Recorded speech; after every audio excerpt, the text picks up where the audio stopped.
शाळेची जी बिल्डिंग आहे याने सगळं बिल्डिंग तुम्हाला दाखवतो. ही त्या बिल्डिंगची अवस्था आहे सध्या.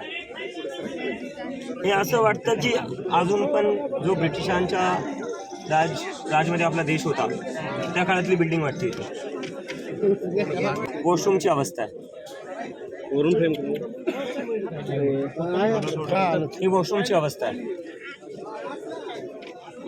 ते का मुलं म्हणले हो चांगले आहे. म्हणलं बाथरूममध्ये पाणी येतं का? मुलं म्हणले हो येतं बाथरूममध्ये पाणी.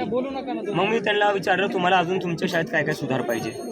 मग मुलं म्हणले ही आमची शाळाच नाही आहे. इथं लहान लहान मुलं आणल्या गेली, त्यांना स्कूलचा युनिफॉर्म घातला आणि त्यांना बसवण्यात आलं की मीडियासमोर तुम्ही सगळं चांगलंच बोला शाळेबद्दल. हे कोणाच्या आदेशावरून झालं? प्रिन्सिपलचं झालं, BDOच्या झालं का शिक्षण अधिकाऱ्यांचं झालं? याची चौकशी केली पाहिजे. खाजगी शाळा शासकीय शाळांना खाऊन टाकतायत आणि याचं कारण आहे हे शिक्षण अधिकारी. आणि त्यांच्यासमोर मी दुसरा एक मुद्दा मांडलेला. या शाळेमध्ये फक्त एक प्रिन्सिपल आहे आणि एक टीचर, फक्त एक टीचर आहे. एक प्रिन्सिपल आणि फक्त एक टीचर.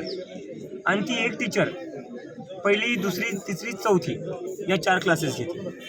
बिल्डिंग पाडून दुसरी बनवली पाहिजे. ही बिल्डिंग अजिबात सेफ नाही आहे. पूर्ण बिल्डिंग खराब झालेली आहे आणि टीचिंग स्टाफ नाही आहे. इथं व्यसनाचा अड्डा बनलेली आहे शाळा. औसामध्येही असंच काही झालेलं आहे.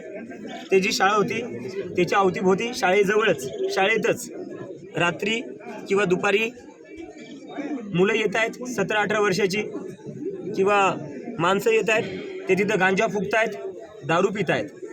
प्रिन्सिपल जेव्हा प्रश्न विचारला ते म्हणते मला माहिती नाही काय होतं आहे. मग तुम्हाला माहिती काय? तुम्ही कशाचे प्रिन्सिपल आहे? जर तुम्हाला तुमच्या शाळेच्या प्रिमायसेसमध्ये काय होतं आहे त्याची माहिती नाही आहे